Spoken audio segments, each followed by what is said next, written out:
მრავალი საამაყო მამულიშვილი აღუზრდია ჩვენ სამშობლოს, მაგრამ მრავალ პიროვნებებს შორის არიან ისეთები, რომლებიც თავისი ერუდიციით, ინტელექტით და ყველა ადამიანური თვისებებით შემკობილნი არასოდეს გვავიწყებენ თავს. ასე აფასებენ ადამიანს, რომელმაც თავისი ცხოვრებით უდიდესი კვალი დატოვა ტყიბულის საზოგადოებაში. ილია ბარბაქაძე დღემდე თამამად ითვლება ოკრიბის მემატიანედ. მან ტყიბულის ყოფილი პრეფექტურის ორგანოს გაზეთ ტყიბულს როგორც რედაქტორმა პირველად 1991 წლის 4 მაისს მოაწერა ხელი და წლების განმავლობაში მისი ჟურნალისტური მოღვაწეობა ნამდვილ ქართული სულის გამომზეურებად ითვლება დღემდე. ბატონი ილია 1931 წლის 15 ივლისს სოფელ მუხურაში დაიბადა და საშუალო სკოლაც აქვე დაამთავრა. სკოლის დასრულების შემდეგ კი მან თბილისში ჯავახიშვილის სახელობის უნივერსიტეტში ისტორიის ფაკულტეტზე ჩააბარა. სწავლის პერიოდში აქტიურად მონაწილეობდა სტუდენტთა სამეცნიერო მუშაობაში, იყო სტიპენდიანტიც.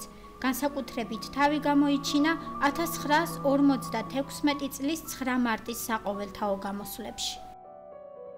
ცნობილი მარტის დღეებთან დაკავშირებით დიდი განცდა აქვს განვლილი. უშუალოდ იყო ხელმძღვანელი და ორგანიზატორი ახალგაზრდული მოძრაობის, რომელიც იცავდა საქართველოს ინტერესებს, მის ენას, სარწმუნოებას, ქართველების ყოფას. ტყიბულში დაბრუნების შემდეგ ბატონმა ილიამ ყოფილი ლენინის სახელობის შახტის კომკავშირის მდივნად დაიწყო მუშაობა, ხოლო ამის შემდგომ კი იგი საწირის საშუალო სკოლის დირექტორი გახდა. სხვადასხვა წლებში ასევე დირექტორობდა ნომერ მე-7 და ნომერ მე-2 საშუალო სკოლებს. რედაქტორობდა ადგილობრივ რადიო გადაცემებსაც. საზოგადოება ცოდნის და პარტიის საქალაქო კომიტეტის ლექტორთა ჯგუფის სახელით კითხულობდა საინტერესო ლექციებს. მინიჭებული აქვს სახალხო განათლების წარჩინებულის წოდება. ვის არ მოусმენია ბატონი ილიას საქმიანი გამოსვლები ამა თუ იმ სახალხო შეკრებებზე. სპეციალობით ისტორიკოსი პედაგოგი არასოდეს ღალატობდა თავის პროფესიას. მის მიერ ჩატარებული მაღალი დონის კვალიფიციური გაკვეთილები და ლექციები მუდამ შთამბეჭდავი და სამახსოვრო იყო როგორც კოლეგებისათვის, ასევე მომავალი თაობისათვის. ასობით მოსწავლეს ისტორიის საგანი შეაყვარა, რომლებმაც შემდგომ თავიანთი საყვარელი მასწავლებლის პროფესია აირჩიეს. ილიაში იმხელა სიმდიდრე იმალებოდა, თვისობრივი, თავისი ადამიანური თვისებით გამომდინარე, ძალიან თბილი ადამიანი იყო, პატარასთან პატარა იყო. არასდროს არ უამაყენია მას ამ თავისი დიდი ცოდნით. ილია ბარბაქაძე პედაგოგიურ და ჟურნალისტურ საქმიანობას ერთმანეთს კარგად უხამებდა. კითხველს არასოდეს დაავიწყდება გაზეთ ტყიბულის ფურცლებზე სხვადასხვა ფსევდონიმით გამოქვეყნებული მწვავე კრიტიკული სტატიები, ნარკვევები და სხვა ჟანრის წერილები. ის ნამდვილად ემსახურებოდა ჩვენი ქალაქის მოსახლეობას. მეოთხედი საუკუნე ილია ბარბაქაძე აღნიშნული გაზეთის რედაქტორის მოადგილის მოვალეობას ასრულებდა, ხოლო შემდგომ რედაქტორად მუშაობაში კი 13-მა წელმა გაირბინა. მან 2004 წელს რედაქცია საკუთარი ნებით დატოვა. მე ღრმად დარწმუნებული ვარ, რომ კერძო რო ქონოდა საშუალება მას გამოეცა თავისი გაზეთი, ის გაუსაღებელი არავითარ შემთხვევაში არ დარჩებოდა და საინტერესოც იქნებოდა ძალიან. მაგრამ ამის საშუალება ილიას არ ჰქონდა. არც რაიონს არ გააჩნდა იმის სახსრები, რომ დაეფინანსებიათ. ეს ქველმოქმედების გაზეთ გამოდიოდა გაზეთი 3-4 წელიწადი შეინარჩუნა ილიამ თავისი კაცობით ეს გაზეთი, ისე რომ უხელფასოდ მუშაობდა კაცი. ბატონი ილიას თავისი სიცოცხლის მანძილზე უამრავი ლექსი და ჩანაწერი აქვს დაწერილი საკუთარ დღიურებში.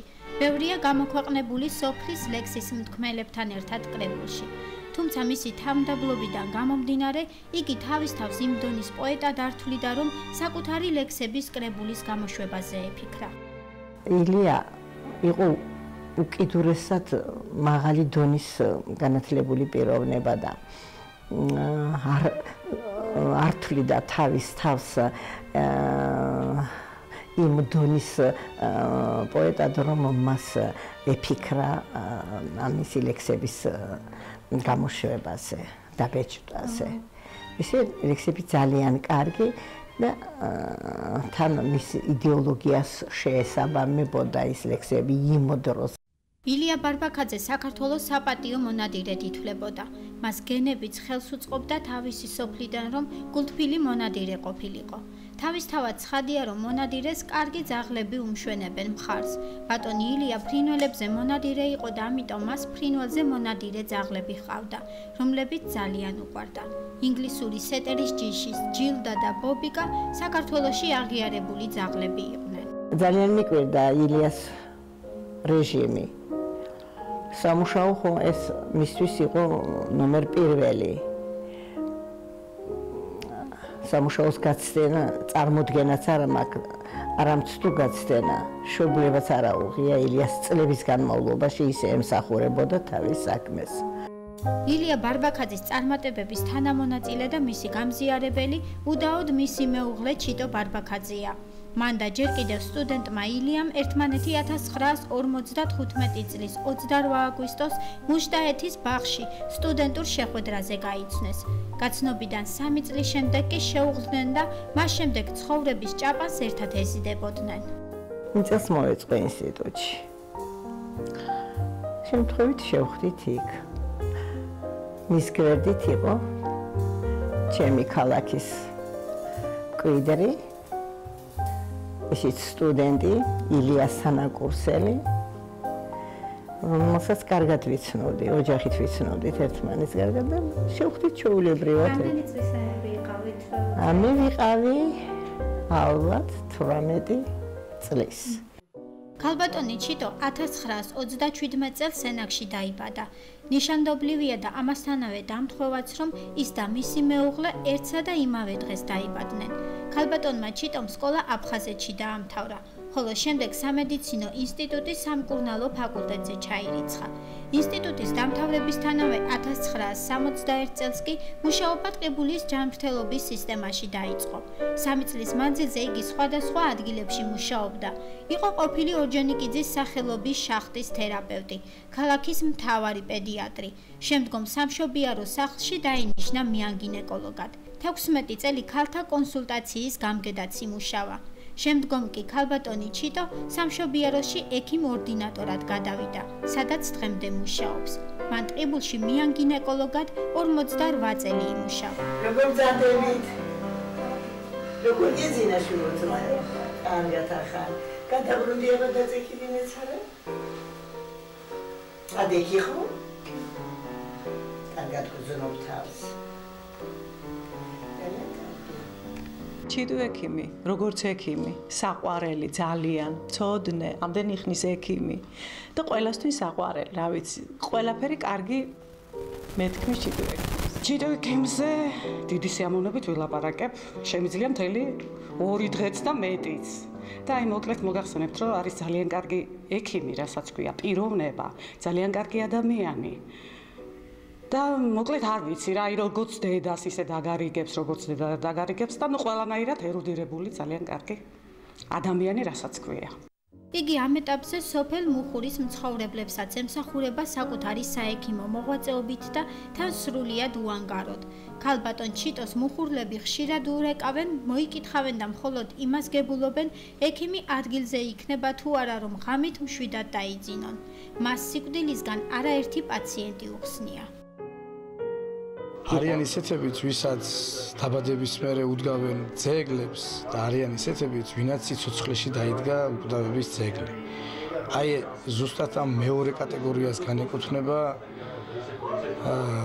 აც გარდაცვლილი ცხონებული ილია მინაგოსი ბარბაქაძე და მისი დიდებული ოჯახი. ბატონ ილიასთან პატივი მქონდა, რომ სადღაც 94 წლიდან 2003 წლამდე ერთად მუშაობდით ტყიბულის დამოუკიდებელი უნივერსიტეტში, ორივე კოლეგები ვიყავით, ასე ვიტანა ცხოვრებამ და აი იმ პერიოდში რაღაც ისეთი თბილი ურთიერთობა ჰქონდა ყოველთვის და არასდროსაც გაგზნობინებდა ესეთ რაღაცას, რომ ის იყო დაუშვათ შენთან უფროსი და უფრო მეტი გამოცდილება ქონდა, უბრალოდ ყოველთვის გვერდით გვედგა. შეუძლებელი არ აღინიშნოს, რომ ბატონი ილია მშობლიურ მუხურაზე ფანატიკურად შეყვარებული პიროვნება იყო. იგი სოფლის ჭეშმარიტი ქომაგი, საუკეთესო მეურნე და ამასთანავე ბრწყინვალე თამადაც იყო. მისი ხალასი იუმორით ძალიან ბევრს მენელს ხიბლავდა. ბატონი ილია 2006 წლის 2 ივნის მძიმე ავადმყოფობის შედეგად გარდაიცვალა.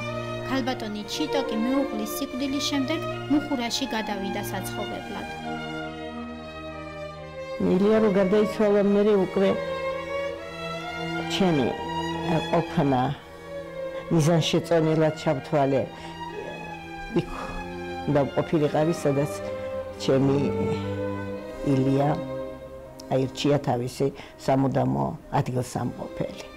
ახლოს არის ძალიან სახლთან და თითქმის როგორც ცოცხალს ისე ვთვლი, ვინაიდან ყოველდღიური კონტაქტი მაინც ჩემებურად, რომ მივდივარ მაგასთან და ნახულობ მის სახლს და რომ მშვიდდები.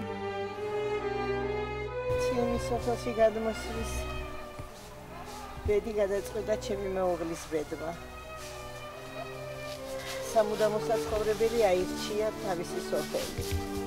ამიტომ მეც მის უმისოდ ყოფნა ნამდვილად გამიძნელდებოდა ქალაქში და ავირჩიე, რომ მის გვერდით ვიყო. ილია ბარბაქაძეს მომავალ წელს დაბადებიდან 80 წელი შეუსრულდებოდა. ილიას უსრულდება 80 წელით არის დაბადების. ალბათ შევხვდებით.